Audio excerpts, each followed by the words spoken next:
이런 얘기가 있습니다. 어느 교도소에서 사형이 집행되는데 사형수가 교수대에 계단을 올라가다가 갑자기 걸음을 딱 멈췄습니다. 그래 그 간수가 밀어도 꿈쩍을 하지 않는 거예요. 아마도 형 집행을 당하기 싫어서 그런 거거니 하며 빨리 가자고 재촉을 합니다. 그러자 이 죄수가 하는 말이 그렇습니다. 어쩐지 이 계단이 위험한 것 같아요. 이 계단이 무너질 것 같아요. 안전해 보이지 않는단 말이죠. 그러면서 그 계단을 오르려 하지 않더라는 거예요. 이제 곧 사형 집행을 당할 사람인데 그렇다고 할지라도 그보다 먼저 이 계단이 무너져서 죽을 것을 염려하고 있더라 하는 그런 얘기입니다. 아마도 조금이라도 더 살고픈 모든 사람들의 당연한 마음을 표현한 얘기가 아닌가 하는 그런 생각을 해보게 됩니다. 우리도 흔히 세계 그 3대 거짓말 중에 하나 아셔요, 여러분? 우리 어르신들께는 죄송한 말씀이지만 할머니, 할아버지들께서 그렇게 말씀하시는 게 3대 거짓말 중에 하나라고 그러죠. 내가 빨리 죽어야지. 근데 정말 그런 마음을 가지고 그렇게 말씀하시는 어르신들은 거의 없다는 거지요. 그만큼 죽음은 할 수만 있으면 피하고 싶은 일입니다. 그것은 당연해요. 왜? 이 죽음은 죄에 대한 형벌로서 주어진 것이기 때문에 그렇습니다. 아담의 범죄로 인해 인간은 저주를 받아 죽음이란 형벌을 자초하게 되었고 사망이 왕노릇하는 이 세상을 이루게 되었습니다. 바울이 로마서에서 말한 것처럼 한 사람 예수 그리스도의 순종하심으로 말미암아 많은 사람의 의인이 되는 길이 열리기 전까지, 의인이 되어 영원히 사는 이 소망의 미래가 열리기 전까지는 죽음은 모든 것의 끝이요 최대의 절망적 상황이었다라고 하는 거예요. 그러므로 모든 사람의 마음에는 죽음을 피하고픈 간절함이 당연히 자리를 잡게 되었습니다. 그러나 여러분, 오늘 본문의 욥은 그렇지 않아요. 1절의 시작을 보면 그 후에라는 말로 시작을 합니다. 그 후에라고 하는 것은 이 욥이 자신의 육체까지 고통을 당하게 된 그 후에라고 말할 수도 있고요. 그 고통이 그 앞에 13절에서 2장 13절에서 밤낮 7일 동안에 이 기간이 지난 후라고도 볼 수가 있겠습니다. 그 7일은 엄청난 고통의 시간이었어요. 그 친구들이 보기에도 말 한마디 건넬 수 없을 정도로 아주 심각한 시간들이었다는 거예요. 그러나 친구들이 볼 때는 욥이 육신으로 당하는 고통, 그것만 보이지 욥의 마음속 범민은 보이지 않았을 거예요. 사실 욥에게 있어서는 그의 육체가 만난 그 7일 동안의 아픔, 고통, 가려움, 괴로움, 그것보다 더 심각한 이 마음의 범민, 이 마음의 범민으로 아주 복잡한 나날을 지나게 되었을 거예요. 그 모든 재앙에서 한 발 뒤로 물러서서 자신이 받는 이 고난의 의미와 상황에 대해서 그는 고민하고 또 고민했을 거예요. 무엇보다도 2장 6절에서 하나님께서 생명 외에는 욥을 사단의 손에 전적 위임하였기에 아마 사단도 특히 이 욥의 육신만 아니라 그 마음을 흔들어 놓으려고 무진장 노력을 했을 것이고 오늘 본문에 보니까 그 효과가 나타나는 듯 보이기까지 합니다. 욥은 극도의 고통과 절망적 상황 속에서 이런 정신적 혼란을 겪으면서 1절에서 보듯 자기의 생일을 저주하기 시작합니다. 떠라면 하는 말을 반복하면서 자기가 차라리 태어나지 않았었으면 더 좋지 않았겠는가? 더욱 발전해서 20절 이하에서 보듯이 죽기를 구하는 염세주의적인 발언까지 하기에 이르는 모습을 우리들에게 보여줍니다. 욥이 이와 같은 절망적 탄식에도 불구하고 어제 10절의 평가에서처럼 이 모든 환난의 근본 주체가 되시는 우리 하나님께 대한 비난 등 그 범죄를 저지르지 않으므로 사단의 근본 목적을 와해시키기는 했어요. 그러나 그럴지라도 인간적으로 보면 자신을 낳고 기뻐했을 어머니나 위로하기 위해 찾아온 이 친구들의 마음을 더욱더 안타까움으로 몰아넣는 이기적인 태도를 보인 것은 그가 얼마나 큰 고통을 겪고 있느냐 하는 것을 우리들에게 가늠하게 해줍니다. 욥이 하나님이 인정하실 정도의 완전한 신앙자인데 그런 그가 자기의 태어난 생일을 저주하고 또한 죽기를 구하는 이 안타까움 정도의 고통이라고 하면 얼마나 심각한 고통을 겪었을까 하는 거예요. 그러나 여러분, 아무리 그렇다고 해도 이 죽음에 대한 동경은 사단의 손짓입니다. 콱 죽어버릴까? 이 마음은 사단의 손짓이라는 거예요. 지금 전 세계적으로 자살 연령이 낮아지고 있어서 문제가 되고 있습니다.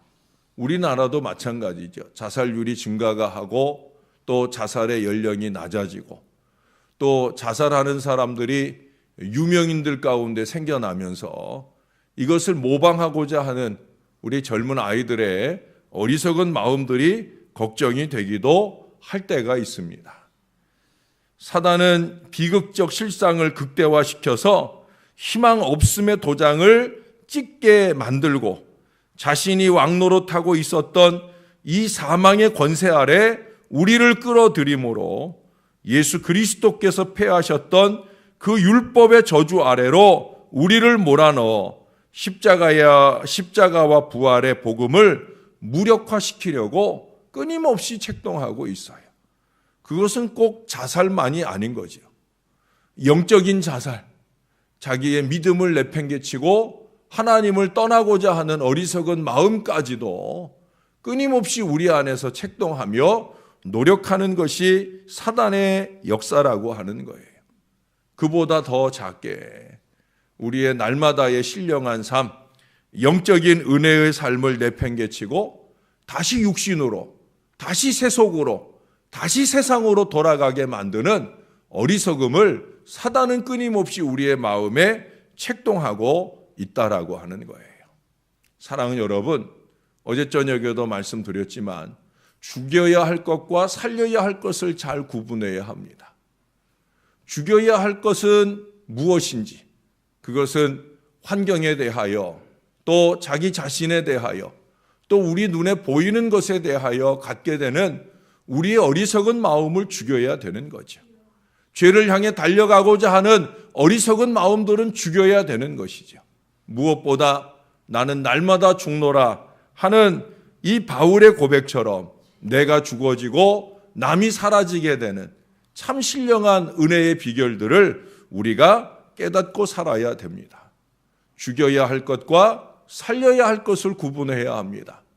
하나님의 영은 살리는 영인 줄로 믿습니다.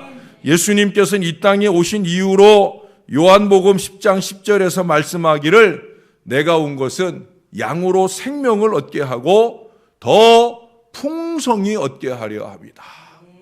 이게 주님의 이 땅에 오신 목적이에요.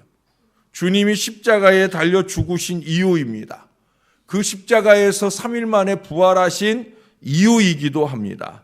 그래서 예수 그리스도는 끊임없이 희망의 빛을 우리의 심령 안에 안겨주시고자 하신다는 거예요. 그러나 사단은 이 욥에게처럼 우리에게도 예수를 통해 그 희망의 미래를 보지 못하게 하려고 우리의 시선을 자꾸 고난 상황으로 돌리게 만든다는 거예요. 우리의 환경에 우리에게 어려움을 주는 사람에게 자꾸 시선을 돌리게 하고 그 시선으로부터 마음의 분노와 미움이 일어나게 하고, 그래서 우리의 영을 죽이고, 영이 죽은 어리석은 마음으로 이룬 모든 판단에 또 다른 죽음의 미래를 꿈꾸게 만드는 그런 악한 일들을 끊임없이 극대화하고 있다는 거예요. 고난을 극대화하여 바라봄으로 자포자기를 유도하는 그런 일들을 사단은 끊임없이 하고 있다는 거예요. 사랑하는 여러분, 13절 이하에 언급된 사후의 세계가 몹시 그리워할 만한 안식처이긴 한 것이 맞습니다마는, 그러나 이 땅에서의 하나님의 섭리에 대한 회의적인 태도에서 그 세계를 그리워한다면 그 세계는 우리에게 희망으로 열리지 않아요.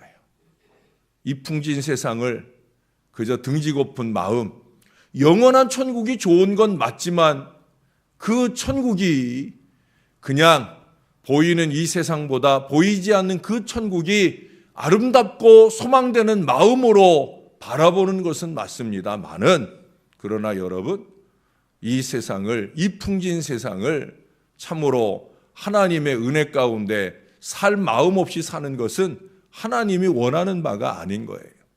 어제도 제가 그런 말씀을 여러분에게 들려드렸잖아요. 미래에 희망이 없으면 오늘을 살 능력이 없다. 저와 여러분에게는 미래에 대한 분명한 희망이 있어요. 영원한 천국에 대한 분명한 소망이 있다는 거예요. 그건 뭘 의미합니까? 오늘이 살만한 세상이다. 적어도 하나님이 나를 오늘 살게 할 때에는 내가 최선을 다해서 살면서 하나님이 주시는 은혜를 누려야 할 믿음이 저와 여러분에게 있어야 될 줄로 믿습니다. 현재의 고난이 장차 나타날 영광과 비교할 수 없다는 바울의 선언은 영원한 천국의 영광일 뿐만 아니라 이 땅의 모든 고난 중에서라도 능히 만날 수 있는 희망적인 미래를 향한 선포인 줄로 믿습니다. 다행히 욥은 21절에서 볼 수 있는 것처럼 자살 가능성은 인정하지 않으므로 그 마음을 흔드는 사단의 괴계를 이겨내고 있습니다. 이는 출생과 죽음, 즉 생명의 주인은 오직 하나님이시다. 사는 게 죽는 것보다 나은 삶의 가능성을 오늘 우리들에게 보여주고 있다라고 하는 거예요. 여러분, 그래서 우리 예수님께서 이 땅에 오셨습니다. 죽는 게 낫다고 하면 주께서 우리의 삶을 위해 자신의 죽음을 받아들이지 않으셨을 거예요.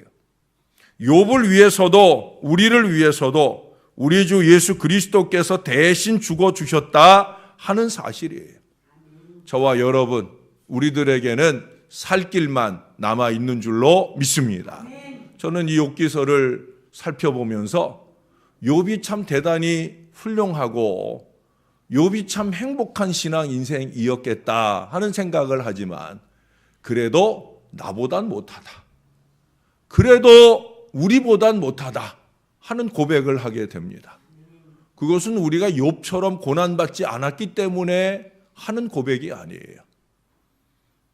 욥은 그리스도의 십자가와 부활을 몰랐잖아요. 욥은 그리스도의 십자가와 부활을 몰랐잖아요. 그러나 저와 여러분에게는 예수 그리스도의 십자가와 부활을 아는, 또 믿는 이 놀라운 은혜와 축복이 주어졌잖아요. 그런 점에서 욥은 많이 행복한 사람이었고 믿음 좋은 사람이었지만 욥은 나만하지 못하다 하는 생각을 하게 됩니다. 그러나 반대로 예수 그리스도의 십자가와 부활을 몰랐던 욥도 그가 만난 그 엄청난 고난을 하나님 바라보며 이겼다는 사실이에요. 그래도 여전히 살 소망을 품고 살게 되었고, 그래서 나중에 결론으로 보시면 알지만 욥은 갑절의 축복을 하나님께 받게 된 줄로 믿습니다. 사랑하는 여러분, 주 예수님께서 율법과 사망의 저주에서 우리를 자유케 해 주셨으니 우리는 이 땅의 생애를 열심히 살 의무가 있는 줄로 믿습니다. 오늘 하루도 생명의 연장을 주신 우리 하나님께 감사하면서 열심히 이 하루를 열심히 사시는 저와 여러분 될 수 있기를 바랍니다. 할 수 있으면 우리가 사는 이 하루의 생명의 연장을 예수님의 십자가와 부활을 증거하고 드러내며 사는 건강한 믿음의 삶, 죽이는 인생이 아니라 살리는 인생으로서의 그 아름다운 믿음의 삶을 잘 살아내는 저와 여러분이 될 수 있기를 우리 구주 예수님의 이름으로 간절히 축원합니다. 기도하겠습니다. 욥의 고통이 극에 달할 때 그가 환경으로 인한 고통보다 자기의 육신의 아픔으로 인한 고통보다 그 마음의 심각한 번민으로 인한 고통이 더 큰 것을 보게 됩니다. 얼마나 그 고통이, 그 번민이 컸으면 자기의 생일을 저주하고 차라리 죽는 게 더 낫겠다 하는 이 고백을 하겠나이까. 그러나 그럼에도 불구하고 그는 생명의 주관자 되신 우리 하나님 앞에 범죄하지 아니하고 믿음을 지켜냅니다. 하나님 아버지, 저와 이 모든 주의 자녀들은 욥보다 행복한 예수 그리스도의 믿음을 품은 자들인 줄로 믿습니다. 우리는 오늘 좀 힘들고 어렵지만은 예수 그리스도의 십자가를 바라보며 능히 그 고통을 이겨낼 수 있는 줄로 믿습니다. 오히려 내가 그리스도의 고난에 함께함을 감사하고 그리스도가 십자가 위에서조차 쏟아내신 말씀처럼 기도처럼 우리도 우리에게 행하는 모든 이들을 향해 저들의 죄를 사하여 주시라고 품어 안을 수 있는 믿음의 기도로 사는 하나님 사람들 되게 하여 주시옵소서. 내 영혼을 아버지 손에 부탁하나이다. 주님의 기도가 우리의 기도가 되게 하셔서 나의 영혼과 나의 하루의 삶과 나의 미래 희망을 우리 주님께 부탁드리며 살아가는 날마다의 생기 있는 믿음의 삶이 되도록 우리를 도와주시옵소서. 주님을 바라봅니다. 주님을 의지합니다. 주님이 붙잡아 주시고 힘 주시며 능력 주셔서 오늘 하루를 살만한 하루로 아름답게 살게 하여 주옵소서. 나에게만 아니라 내가 만나는 모든 이들에게도 참 살만한 하루로 안겨줄 수 있는 건강한 믿음의 삶이, 전도의 삶이 우리 가운데 풍성한 하루가 되도록 은혜를 베풀어 주시옵소서. 이 모든 일들이 성령의 충만한 능력으로 되어야 되겠사오니 새벽 아침 깨어나 주의 존전에 모여온 이 백성들 위해 성령의 충만한 은혜를 더하여 주옵소서. 사람의 생각으로 삶이 아니라 성령의 은혜로 사는 영적인 사람, 신령한 사람 다 되어지게 하셔서 내일 거룩한 주일도 영과 진리로 예배하는 주님의 제단을 이룰 수 있도록 주여 우리를 도와주시옵소서. 예수님의 이름으로 기도합니다. 아멘.